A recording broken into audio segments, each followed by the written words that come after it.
Good morning, and thank you for standing by, and welcome to Booz Allen Hamilton's earnings call covering first quarter fiscal year 2025 results. At this time, all participants are in a listen-only mode. Later, there will be an opportunity for questions. I'll now like to turn the call over to Mr. Matt Calderon. Thank you. Good morning, everyone, and thanks for joining the call. I would like to begin by introducing Lindsay Joyce. Lindsay has been a trusted advisor and core member of the Booz Allen finance team for nearly a decade. She joined the firm to help me establish our corporate development function and has since had a variety of roles in corporate and business finance. Lindsay is now a vice president at Booz Allen, leading both investor relations and financial planning and analysis. Lindsay, welcome, and over to you. Thank you. Good morning, and thank you for joining us for Booz Allen's first quarter fiscal year 2025 earnings call. We hope you've had an opportunity to read the press release we issued earlier this morning. We have also provided presentation slides on our website and are now on slide 2. With me to talk about our business and financial results are Horacio Rozanski, our Chairman, Chief Executive Officer, and President, and Matt Calderon, Executive Vice President and Chief Financial Officer. As shown in the disclaimer on slide 3, please keep in mind that some of the items we will discuss this morning are forward-looking and may relate to future events or our future financial performance and involve known and unknown risks, uncertainties, and other factors that may cause our actual results to differ materially from forecasted results discussed in our SEC filings and on this call. All forward-looking statements are expressly qualified in their entirety by the foregoing cautionary statements and speak only as of the date made. Except as required by law, we undertake no obligation to update or revise publicly any forward-looking statements, whether as a result of new information, future events, or otherwise. During today's call, we will also discuss some non-GAAP financial measures and other metrics which we believe provide useful information for investors. We include an explanation of adjustments and other reconciliations of our non-GAAP measures to the most comparable GAAP measures in our first quarter fiscal year 2025 earnings release and slides. Numbers presented may be rounded and as such may vary slightly from those in our public disclosure. It is now my pleasure to turn the call over to our Chairman, CEO, and President, Horacio Rozanski. We are now on slide 4. Thanks, Lindsay. It's great to have you on these calls. And good morning, everyone. Matt and I are proud to share with you another quarter of strong momentum and double-digit top-line growth. Today, I'll begin with an overview of the first quarter in the context of our fiscal year and the investment thesis. Then I'll describe how Volt strategically positions us for continued growth and helps us attract exceptional talent. And finally, I'll share our priorities for the remainder of the fiscal year before turning it over to Matt for an in-depth look at our first quarter fiscal 2025 results.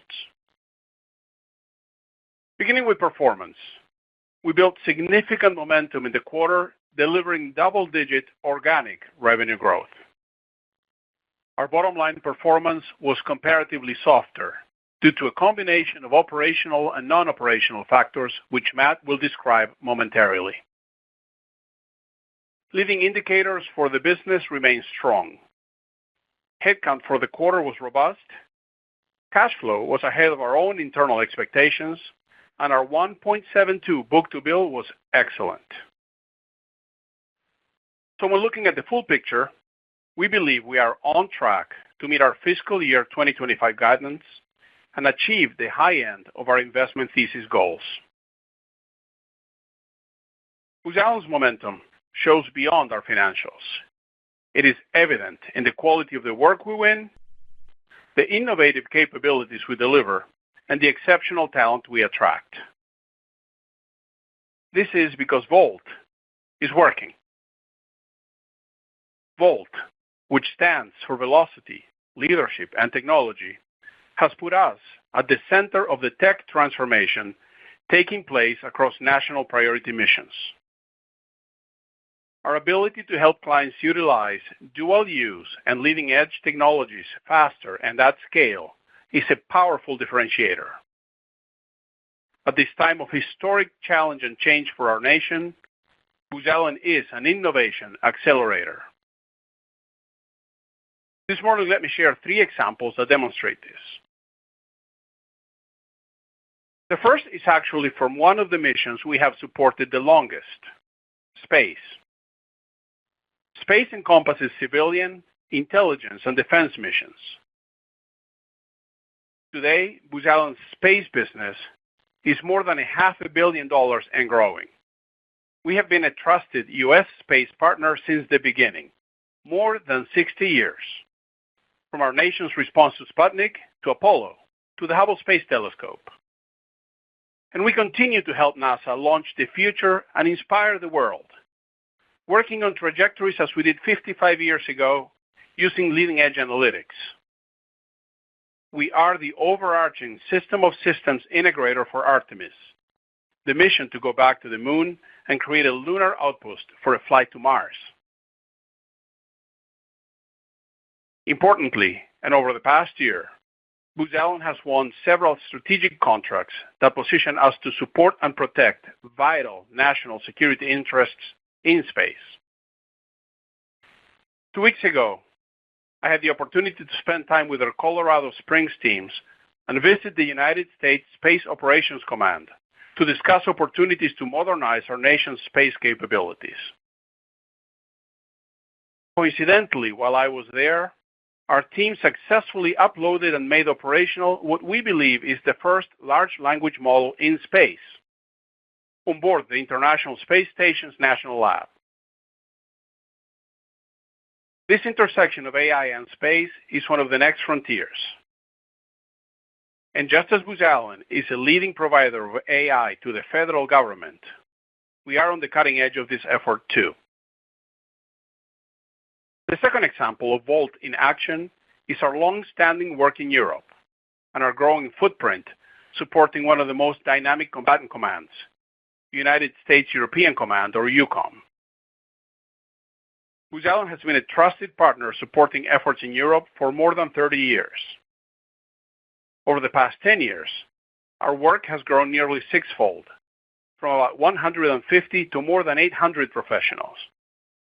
This growth accelerated to support our country's efforts during Russia's invasion of Ukraine.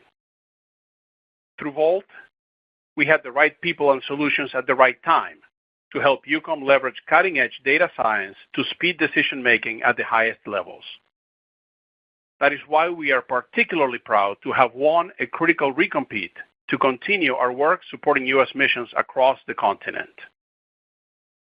My third and final example for how Volt is driving our momentum is our recent acquisition of PAR Government Systems Corporation. PAR is an original creator and leading engineering partner for preeminent software products and solutions, enabling tactical support that spans ground, air, and space missions. This acquisition strategically augments Booz Allen's capabilities in situational awareness, mission readiness, and detecting and defeating drone threats. It will help accelerate our ability to deliver mission-critical solutions to our nation's warfighters on the tactical edge. These examples from across the globe and beyond show how Volt moves us forward and helps ensure we remain a vital partner in missions of national importance in the face of ongoing change. So if Volt is the engine powering our momentum, our people are the fuel that makes us go. Our people bring unmatched mission expertise and technological innovation to every project. And this is why I always speak about our people and not our contracts as the real key to our success. Booz Allen stays vibrant by attracting the best talent, like Bill Vass, whom we welcomed last month as our new Chief Technology Officer. Bill brings more than 40 years of technology leadership and experience spanning industry and government. He will help Booz Allen accelerate our leadership in injecting dual-use tech into our clients' missions faster and at scale. Bill, welcome. And on the other end of the spectrum, we are building our pipeline of future stars through our summer internship program, which we call Summer Games. This year, we have 128 exceptional students participating in the program. Our interns collaborate on challenge projects in the areas of capability development, process improvement, and social good. We believe good ideas come from every level in this firm, from our newest colleagues to our longest serving. This fits with Booz Allen's purpose to empower people to change the world. And that starts with empowering our own people, whether consultants, engineers, scientists, analysts, cyber professionals, and of course, summer interns. I am so proud of this team and want to thank again all of my Booz Allen colleagues, past, present, and future. Returning to the here and now, today our collective focus is on the operational priorities we laid out in May. First, we will take full advantage of our record proposal pipeline. This includes continuing to win new work and recompetes, launching programs quickly, and hiring excellent people to build the depth of our expertise. Second, we will continue to manage the business tightly to drive efficiency and effectiveness across all our functions. We have opportunities to improve margin while we continue to mitigate growing budgetary uncertainty in an election year. And third, we will continue to implement Volt at full speed by building the next generation technology solutions and market positions, securing breakthrough technology partnerships, and maturing our internal capabilities. So in summary, we remain optimistic about our growth prospects, even in an uncertain budgetary scenario and a contentious election environment. We believe in the fundamental strength of the business we have built and feel confident about the future. At 110 years young, Booz Allen is as vibrant and exciting as ever. And with that, Matt, over to you for a deep dive into our financial performance. Thank you, Horacio. As you noted, Booz Allen continued to build momentum in the first quarter. Our Volt strategy is working, and our work is increasingly at the center of the government's technology transformation. We are poised to keep growing and to deliver another strong fiscal year. For the quarter, on the positive side, our team once again delivered double-digit organic revenue growth. Cash performance was solid, and most important, our leading indicators were strong. On the demand side, we had key wins that yielded an excellent book-to-bill and record backlog. On the supply side, we continued to add the talent needed to support our growth objectives. Our bottom line performance, however, was a bit softer than we anticipated. This was due to a number of individually small operational and non-operational factors that added up over the quarter. As we said previously, we manage the business for the full fiscal year. We have both the demand side and supply side momentum, as well as the operating levers available to us to meet our fiscal year 2025 objectives and achieve the top end of our investment thesis. I'll now cover our first quarter results in more detail. Please turn to slide 6. Total revenue for the quarter grew about 11% year over year to $2.9 billion.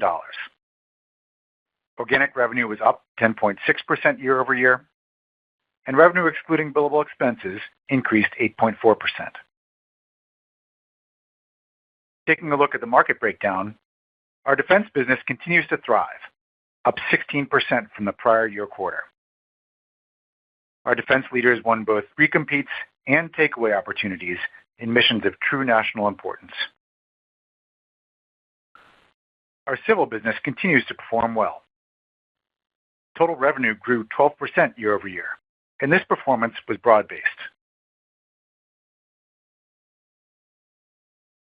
As expected, revenue in our intelligence business declined about 3% year over year. We continue to expect this business to demonstrate solid growth for the full fiscal year. Turning to slide 7, we are pleased with both the scale and the quality of the work that our teams are capturing.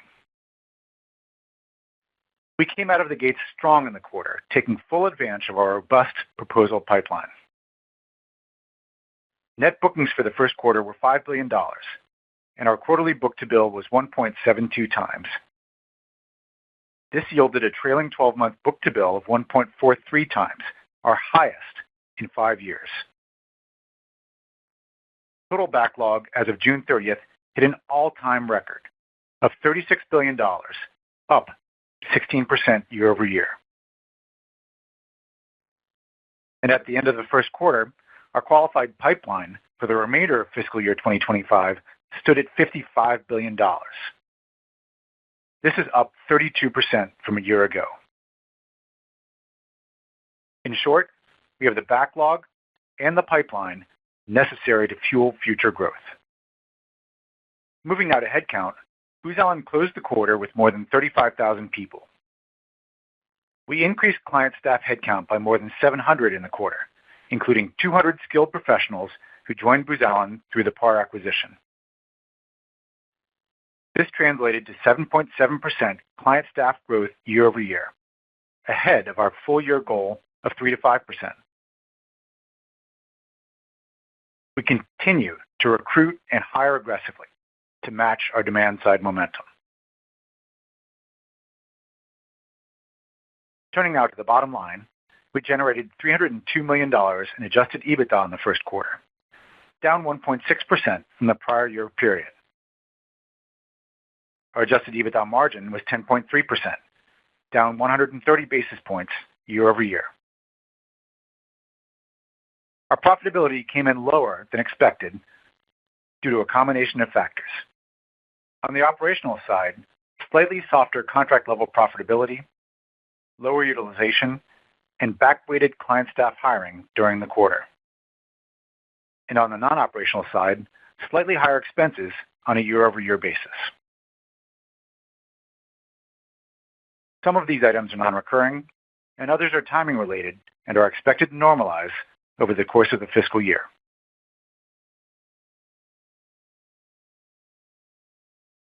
Working down the P&L, our net income was $165 million, 2.4% higher year over year. Adjusted net income declined 7% year over year to $180 million. Diluted earnings per share increased 4% year over year to $1.27 per share. Adjusted diluted earnings per share decreased 6% year over year to $1.38. These results include both a higher interest expense from our inaugural investment-grade bond offering and a higher tax rate than last fiscal year, moderately offset by a lower diluted share count. Moving now to the balance sheet, we ended the first quarter with $298 million of cash on hand, net debt of $3 billion, and a net leverage ratio of 2.7 times adjusted EBITDA for the trailing 12 months. Free cash flow for the quarter was $20 million. Cash from operating activities improved to $52 million due to strong collections.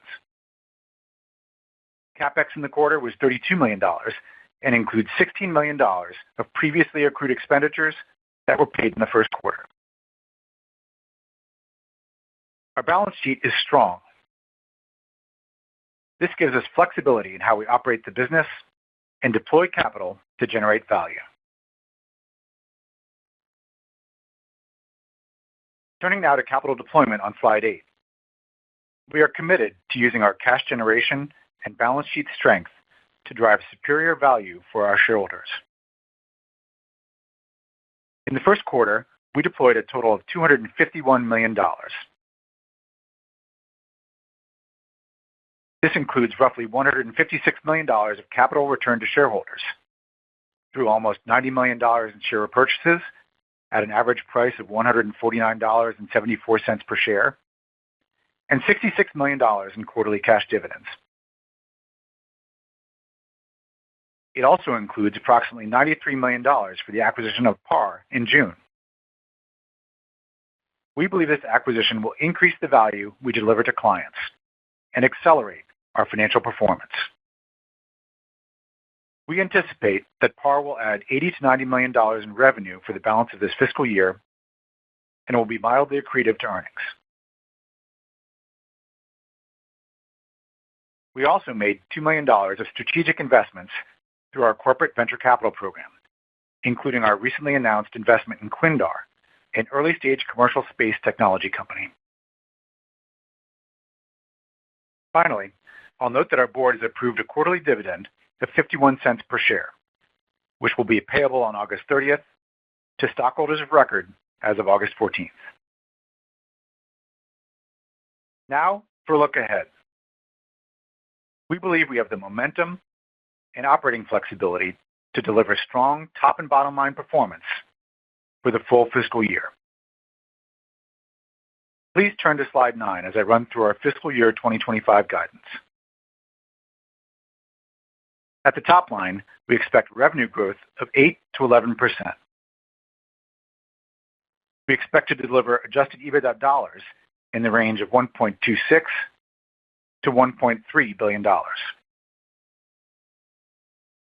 This implies an adjusted EBITDA margin of about 11% for the full year. While we previously indicated a flatter quarterly margin profile for fiscal year 2025, we now expect a moderately ascending profile over the remaining 3 quarters.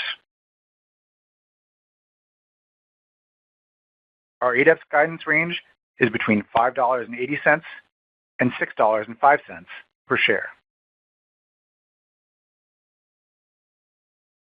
Lastly, we expect operating cash flow between $825 and $925 million, and free cash flow between $725 and $825 million. In closing, I am extremely proud that in the final year of our 3-year investment thesis, we are positioned to deliver at the top end of our target range for adjusted EBITDA, almost entirely through organic performance.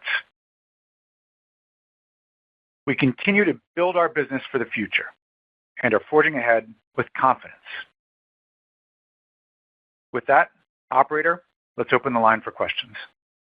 Thank you so much. And as a reminder to our teleaudience, if you do have a question, simply press star 11 on your telephone to get in the queue and wait for your name to be announced. One moment for our first question. And it comes from Mariana Perez Mora with Bank of America. Please proceed. Good morning, everyone, and a special welcome to Lindsay. Thanks, Mariana. Good morning. So my first question, I have 2. One business related and the other one more like technical. The first question is about the PAR acquisition. Could you please describe a little bit about like all the potential that you can unlock from these companies, special like leading position with WinTag and TAG, and the install base they have, leveraging that with Booz Allen talent, customer intimacy, and reputation? What is the combination of this acquisition, and when and what type of synergies we could expect from this? Thanks for that question, Mariana. We're very happy with the PAR acquisition. It's sometimes big innovators come in small packages, and this is one of those cases where we were able to find a company and close a transaction with really a carve-out that really focuses on doing some really innovative edge-type work for the warfighter. That fits so well into our entire digital battlespace platform and what we're trying to do about integrating information and bringing it together from multiple sources, using ultimately artificial intelligence to filter it and putting in and giving the warfighter the information he or she needs at the time that they need it, in the place that they need it. And so this really will help augment and knit together a number of things that we are doing. And so it's very exciting. The basis for this acquisition is not cost reduction, as you said, it's really revenue synergies. And like we've always been saying, this acquisition fits the perspective of strategic acceleration. We're looking for companies that will take what we're doing and allow us to leapfrog both our competitors and our own efforts to be able to move faster and implement Vault faster. Thank you. And the second one to Matt. What makes you confident that you can achieve the EBITDA margin for the year in this trend? What are the key milestones that you'll be looking throughout the year to make sure that you can, or what efforts are you making sure you put in place to achieve the 11% versus the low 10s that you print in the quarter? Hey, Mariana, since I'm on a roll, let me give some context, and then I'll turn it over to Matt if that's okay. The primary view that we have is, of course, we're very happy with the top line growth in the quarter. We're not as happy with the bottom line results in this quarter, although as Matt pointed out, and he'll take you through, this is largely driven by timing and one-offs. So the underlying profitability of the business remains very strong. What gives us the most confidence is the strong momentum that we see in the business. You see it in our book-to-bill, which is exceptional. You see it in our hiring, which is exceptional. You see it in PAR, which is a great small acquisition for us.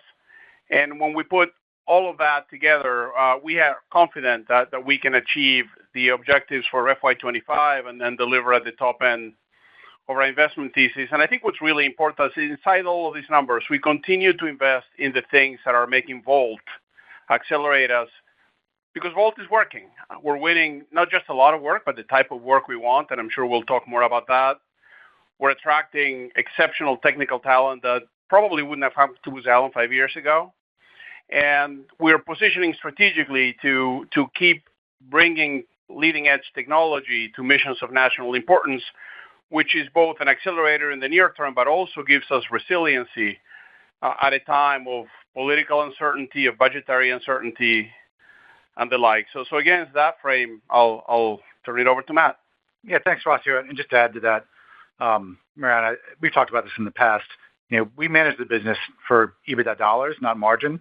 So our focus is on how do we drive profit dollars up, and then margin will increase as a result. But to take you through first, sort of what drove the miss in Q1, profit was impacted by a number of factors, both operational and non-operational, that were individually small, but they added up over the quarter.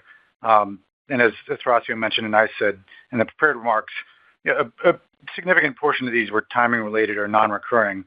Just to go deeper on the operational side, contract level profitability was a touch soft, but the primary driver was a combination of lower client staff utilization and, quite frankly, the pattern of when and how we added client staff over the quarter when they started billing. That cost us about 1.5% in revenue ex billable growth for the quarter on a year-over-year basis, and obviously an equivalent amount of profit dollars. And then on the non-operating side, compared to Q1 last year, we saw higher expenses in a couple of areas, including M&A, busy quarter, legal and regulatory expenses. But that said, our utilization metrics improved over the quarter and continue to trend up. And most important, we have the headcount we need to meet our fiscal year growth aspirations and really set us up well for the out years as well.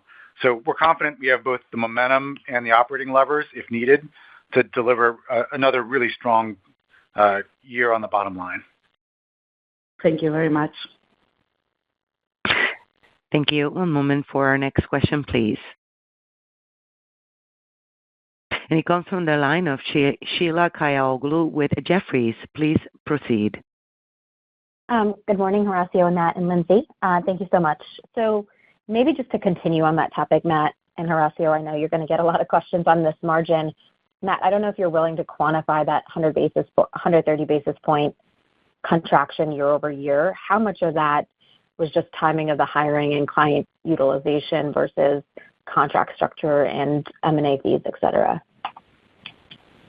Yeah, Sheila, so as I just said, the timing of when we added staff and they became billable, as well as utilization, cost us about 1.5 points on rev ex billables. So you can do the math.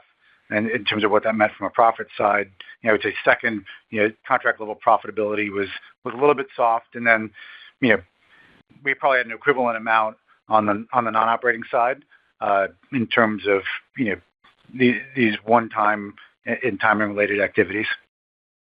Okay, sorry if I missed that point and a half. And then Horacio, maybe a bigger picture question for you. I think the defense business and civil have been home runs, double-digit growth, lapping difficult comps. So how are you thinking about the runway of each of those customer segments for the remainder of the year? Sure. I think the good news about the momentum is that it is really broad-based across the portfolio. Our defense business, as I mentioned, won a couple of critical recompetes and really won some exceptionally important new work in the Pacific that we are very excited about, allowing us to bring technology to a set of missions that we care very much about, that the country cares deeply about. So we see strong momentum, strong performance in our defense business really throughout the year, absent some major disruption, which will be industry-wide, nationwide, as a result of budgetary pressures in the fall or whatnot. When you go to our civil business, as you said, has had tremendous growth for a long time. I think this is the 10th consecutive quarter of double-digit growth in our civil business. They won one key recompete. We had the extension of our CDM program, which is great news. And they have some critical recompetes in front of them that they're preparing for. We're well positioned by, and they're all centered around bringing technology to key missions. So these are places where we can't predict the future, but Booz Allen is very well positioned. And then our intelligence business, even though in the quarter it showed a decline, actually the underlying momentum in that business is really strong. They won some really important work. This is the last quarter of the sort of the tough comp from last year because of the Focus Fox issue that we've talked about extensively, and we see this business growing over the course of the year. But again, importantly, we have transitioned a lot of this business in the last couple of years, first under Judy Dodson, then under Tom Pfeiffer, from delivering excellent intelligence analysis to delivering extraordinary technology that undergirds the accelerated intelligence analysis for the nation. So again, this is a business that is sourcing critical talent and doing good things. And so we expect momentum and growth across the entirety of our markets for the year. Thank you. Thank you. One moment for our next question. And it comes from the line of Bert Subin with Stifel. Please proceed. Hey, good morning. Morning, Bert. Morning. Hey, Horacio, Matt. So the bookings of the quarter were, I would say, unusually strong. If you look at the last few years, sort of in the 1.0, maybe, sort of that range in the first quarter, and you were closer to 2.0 in this quarter. Obviously, some good momentum, and I imagine, Matt, some of the comments you made around utilization was just sort of, I guess now you're going to be getting ready to pursue some of that work. As we think about the second quarter, that's typically your strongest booking quarter over 2.0 on quarterly book-to-bill. Was there some pull forward there, or do you think that momentum just keeps building on the award side?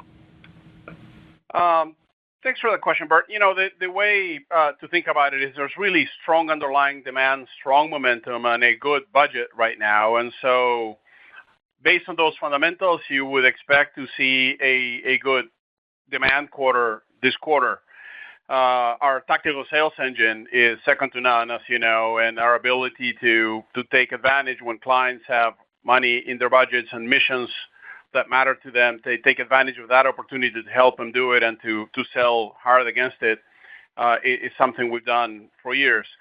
I wouldn't say there was any pull forward. I would say, if anything, there was some stuff left over from the prior year that took longer to realize. I think what the exact number is going to be this year is driven by a number of factors.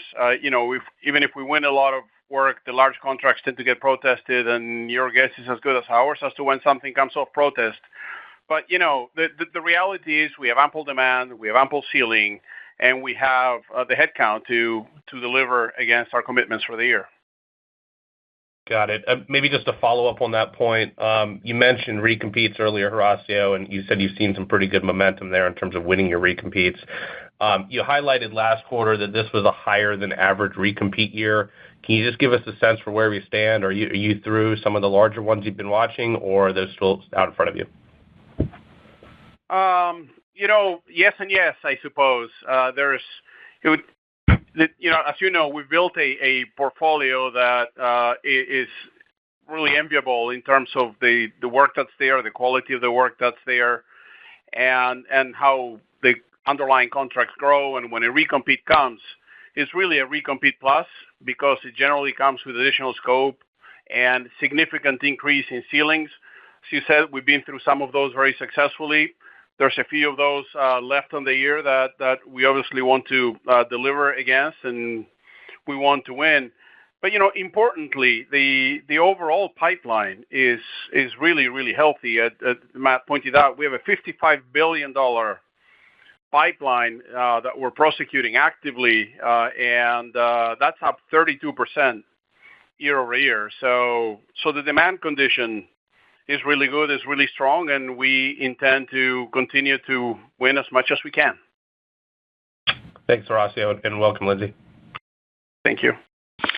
Thank you. One moment for our next question that comes from the line of Cai von Rumohr with TD Cowen. Please proceed. Yes, thank you so much. So, Matt, you kind of explained, what the factors were.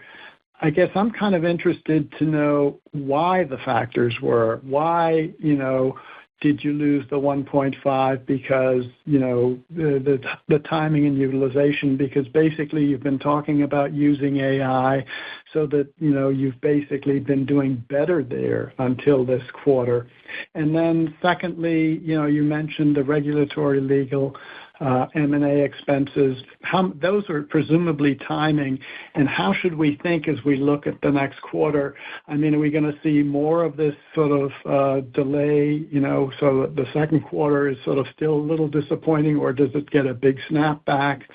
And thirdly, and I apologize for all these questions, PAR, you said, is accretive, but if you look at their 10K, it looks like, that this business has a gross margin of about 6%.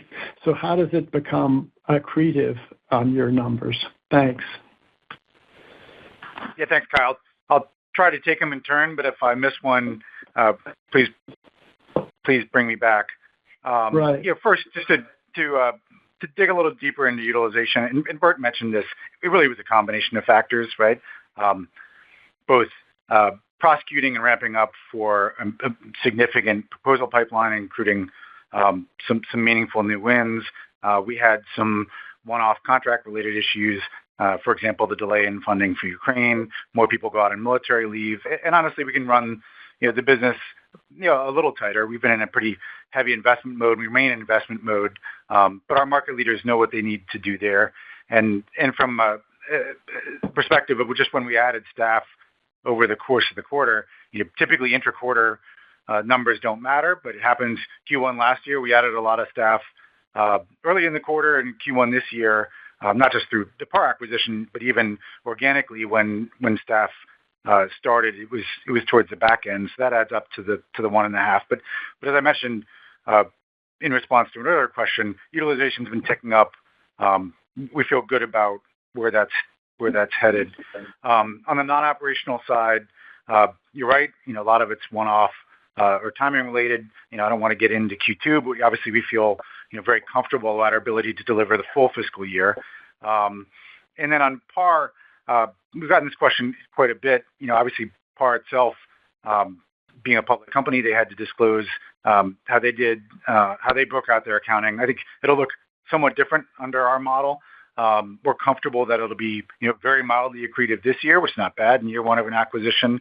And as Horacio said, over time, we think we have the ability to not just generate incremental revenue, but margin by adding a lot of the AI and digital services we have on top to some of the great stuff they have, like the TAC unit that provides information to warfighters at the edge. So hopefully, did I catch all three? I think I did. Yes, you did. Thanks so much, Matt. All right. Thanks, Ted. Thank you. One moment for our next question that comes from the line of Matt Akers with Wells Fargo. Please proceed. Yeah. Hey, good morning, guys. Thank you for the question. Matt. Matt, I wonder if you could comment any more just on how we should think about modeling the quarters for the rest of the year, because we've got some of these costs going away after Q1. I know you get an easier compare in the Intel business. So I think you commented on the revenue ramp, but just any further color you could provide there. No, I think we provided the right amount of color, and you're thinking about it the right way, Matt. Obviously we anticipate profit and margins to be moderately ascending over the remaining 3 quarters now. And as you mentioned, our comps will change. Yeah, got it. Okay. And I guess any thoughts on free cash flow? Decent start to the year. Last couple of years, you haven't been positive in Q1. Just any thoughts on, is working capital, where that goes from here, or just how you're doing there? Yeah, we had a good start. I think collections were particularly strong.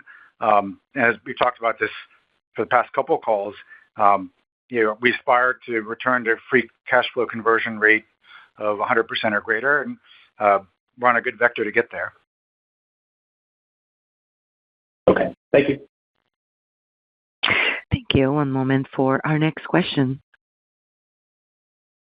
And it's from the line of Robert Spingarn with Melius Research. Please proceed. Hi, this is Scott Mikus on for Rob Spingarn. Matt, you mentioned lower contract profitability in the quarter. I was just wondering if you could provide color on that. Was it more concentrated in defense, civil, or Intel contracts? No, it was just slightly lower than we anticipated. It was spread across the business. No one factor that we're particularly worried about. Okay. And then, Horacio, for you, one of the lessons learned from the war in Ukraine is how large quantities of inexpensive drones can have a significant impact on the battlefield. So when we think about programs like the Air Force's CCA program or the DoD's JADC2 initiative, what do you want Booz's role to be in the digital and connected battle space? And how do you take advantage of the trend where hardware becomes increasingly more commoditized and the value is in the software that drives the hardware? Scott, we've been on this trend for years, and we've been anticipating it. We view ourselves as a primary digital player that can bring information together at speed, at scale, to the warfighter from headquarters to the edge. And that is an important role that I believe Booz Allen is uniquely positioned to play because of our relationship with tech companies, because of our track record doing it, because of our own leadership in some leading-edge technologies like AI, like cyber, and because we're making investments. This quarter we talk about power, but we've been talking about investments that we've been making across the board to make all of this work. And even the work that we're doing in space that I described in the prepared remarks fits into this as well. We need to have the ability to persistently look at an environment that's in conflict, to understand and anticipate threats, and to take them on in ways that are effective to the type of threat. As you know, we're doing a lot of work in the Ukraine that informs and teaches us how to do this better, how to help our clients do this better. That work translates then into the work we're doing in the Indo-Pacific, the work we're doing in CENTCOM, and the work that we're doing across the board in contracts that have to do with readiness and helping our warfighters accelerate their ability to be ready and respond to these kinds of threats. Thanks for taking the question. Sure, of course. Thank you. One moment for our next question that comes from Noah Poponak with Goldman Sachs. Please proceed. Hi, good morning. Hi, Noah. Morning. I was wondering if you might spend a minute on medium to long-term margins, where you think profitability can go beyond this year. I know you've talked about scale and driving revenue growth above the headcount growth. And I think also you've talked about favorable mix with faster growth in some of the more favorably contracted and higher margin parts of the business. Is that right, or are there offsets to that? And should we be thinking about higher margins over time or stable margins over time?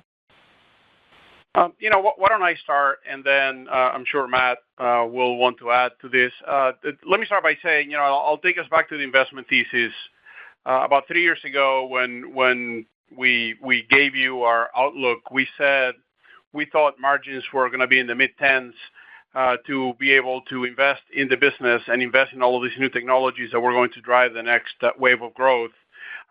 In fact, the underlying strength of the business, the underlying profitability of the business has allowed us to both invest at an even higher level organically than we thought we would, while preserving our balance sheet capacity, and at the same time deliver margins in the 11% range, which is a full half point higher than we anticipated. I think over time, the question is, as Matt pointed out, is how quickly can we have EBITDA dollar growth? And that's what we're going to be focused on.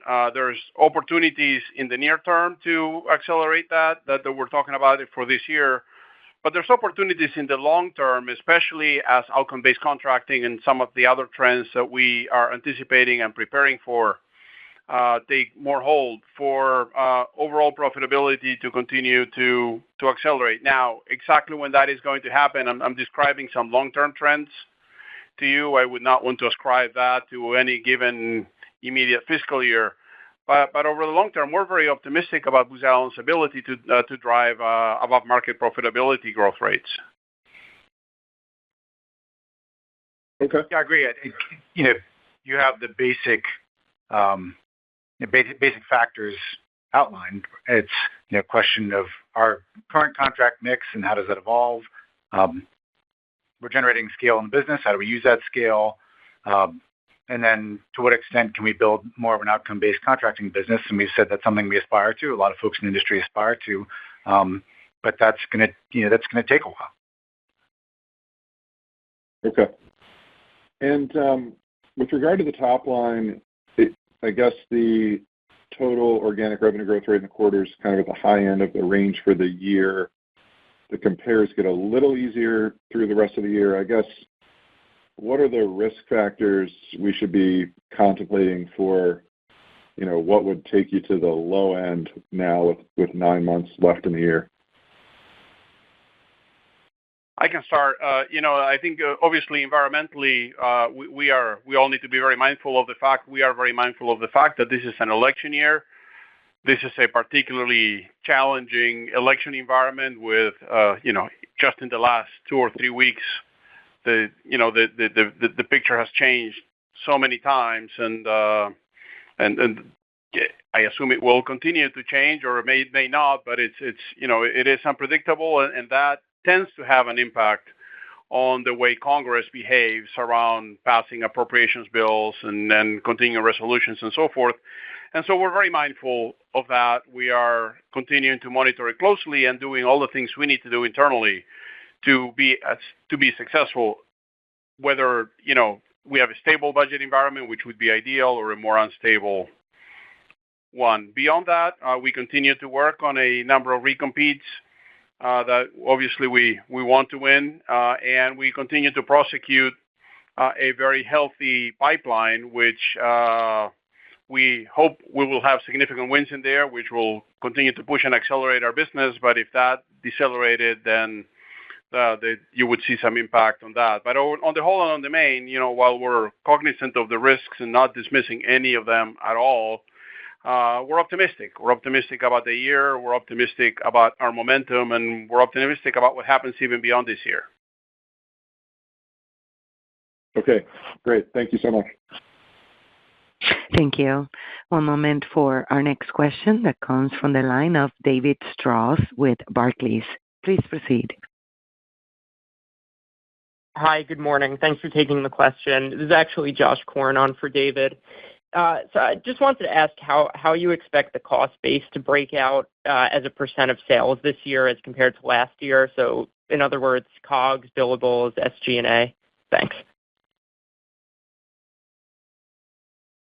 Yeah, Dave, I think, as I mentioned, we've been in a pretty heavy investment phase to support not just growth this year, but into the out years. Part of our commitment to being a compounder as we build this business for the long term. So, we continue to invest in the business. As I mentioned, we have some operating levers available to us as needed to make sure we deliver the full fiscal year. But, Q2 for us really is determinant, to go back to the last question. In many years, we got a lot of momentum we built in Q1 on the leading indicator side, a little work to do in terms of dropping profit to the bottom line. But, I think Q2 really will be, important for us this year and in terms of in setting us up for next year. And we'll sort of, adjust our cost basis as appropriate based on what happens. Okay, thank you. Just one for me. Thank you. One moment for our next question, please. And it's from the line of Tobey Sommer with Truist Securities. Please proceed. Thank you. I was hoping you could give us some color on the pace of your hiring, if there are any changes there, and any comparable changing trends in billable headcount retention. Maybe touch on AI skills specifically as part of your answer. Thanks. Hey, Toby, I can start. We're over the last couple of years, we did some really important work. Our CEO, Christine Martin Anderson, led some really important work that allowed us to shorten the cycle of both identifying candidates, hiring, and then making them billable. That's been an exciting development that has allowed us to lean into this market. This is a good labor market more strongly. Frankly, the work that we are doing attracts people because this is one of the few places, if not the only place, where you can do all of this work, integrate all of these capabilities, bring AI to the edge against missions of national importance. And that puts us in a great recruiting position. And our attrition is some of the lowest numbers we've seen in many, many years. So we feel good about where we are. As Matt pointed out, last year we had more hires in April and fewer in June. This year we had more hires in June and fewer in April. But, we don't manage this business by the month. We manage the business for the year. And our overall headcount growth is on par with what we expected, maybe even a little bit ahead. On the AI front, I think the same story is true. Volt is working.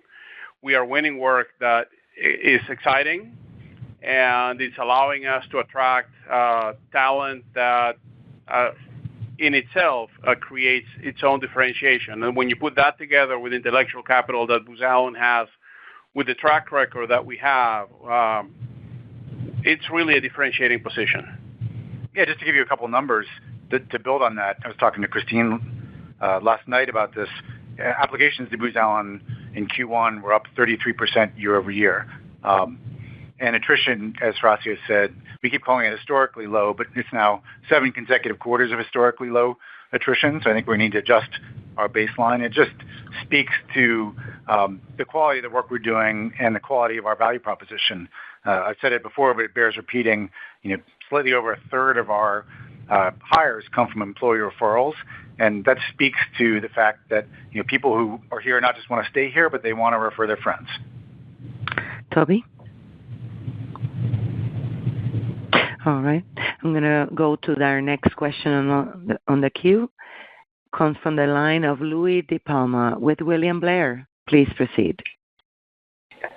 Horacio, Matt, and Lindsay, good morning and congrats on your 110-year anniversary.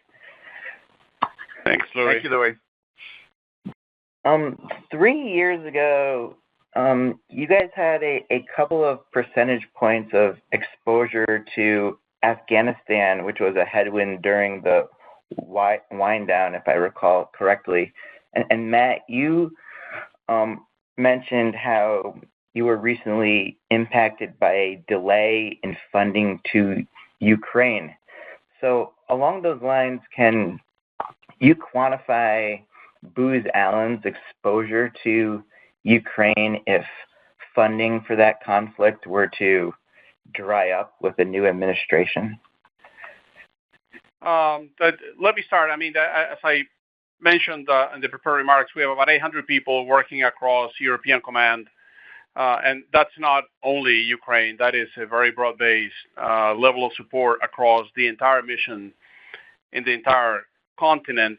As Matt mentioned, when there was the funding interruption, there may have been about 150 of our professionals who could not bill to the contract, and then we had to hold until things restarted. I hope that gives you a sense of the exposure against a 35,000 strong footprint. I would view this as almost in the day-to-day, not as an exceptional level of exposure. But then let me flip it on its head, which is to also say the work that we're doing in Ukraine for the United States in the Ukraine conflict is extraordinarily important to the nation in that conflict, but also extraordinarily important for what we're learning that we're exporting to our missions across the world, and in particular to Indo-PACOM, where,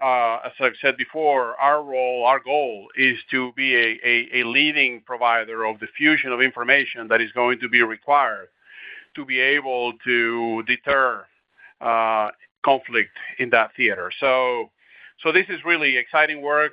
We are very proud of the work. We're very proud of the people we have working there who've made a tremendous difference for the country and who have been working almost literally around the clock now for 2 years at this level of up-tempo. I think more broadly, Booz Allen's positioning against these missions of national importance make us resilient. We believe we're working on things that matter to the country and that transcend administrations. And to sort of end where you started, this is, I think, why over 110 years we've successfully worked for so many administrations. We have made a difference to the nation, and we very much want to continue doing so while we grow and deliver exceptional resource to our shareholders. Thanks, Horacio. I get the sense you're saying that your European command and theater work is very durable. And on another note, you are obviously one of the largest cyber security service providers, and I think in September you're holding a cyber industry day. And I was wondering, has there been any increased demand for your services from the CrowdStrike issue as you deal with the intelligence community and the overall DoD and federal civ? And also related to cyber, how are your zero trust implementations progressing? Thanks. Yeah, I'll take this. The specific answer to your question is no, not yet on CrowdStrike. But taking a step back, and you'll hear more about this in September. Really, it's the convergence of the battle space in cyber. We're calling it one battle space, right, across .gov, .com, .mil. It's a lot of the same threat actors, a lot of the same threat vectors, a lot of the same dynamics, the application of AI to cyber, both on offense and defense, that span those three. That's really driving our current growth and where we think growth is headed in this market. So we believe we're well positioned for this. Certainly, work may come out of it. Nothing has happened to date. In terms of your specific question, your last question, we're really pleased with where we're headed on Thunderdome. We're seeing not just technically, but in terms of client adoption, a lot of positive momentum there. Yeah, Lou, I'll just round out Matt's answer by saying, the power of Vault is that we have invested across a broad range of technologies and have leading positions, not just in cyber and in AI, but in even things like quantum, some aspects of space. And what we're seeing, and we began to talk about it last September, and without stealing our own thunder, we'll probably talk about it more as it relates to cyber next September, that these technologies are really all integrating, coming together. It's AI and cyber, AI and space, and increasingly AI and cyber in space. And Booz Allen's ability to span both these markets, but also these technology sets, puts us in a unique position and gives us optimism for the future. Great. Thanks, Horacio. You don't want to steal your own Thunderdome. Thank you for that. And thank you. And that's all the time we have for Q&A today. Thank you all to who participated, and I will pass it back to Horacio Rosansky for his final comments. Thank you. And thank you all for your questions and for joining us this morning. I hope this discussion gave you a deeper understanding of our performance and of why we feel confident we will deliver our near and long-term goals. Last month, a few of us had the great honor to ring the bell at the New York Stock Exchange. And it was a great moment in our company's long history, and it really reflected our enduring presence and enduring impact. He talked about the future and how we're shaping our own future and the foresight and the agility that has kept us relevant and vibrant for 110 years and looking for 110 years more. Ultimately, this event was a testament to our incredible team and to the clients and to the shareholders who have put their trust in Booz Allen to continue to develop exceptional performance, and for that, we are forever grateful. And with that, have a great day and a great rest of the summer. And thank you all for participating in today's conference, and you may now disconnect.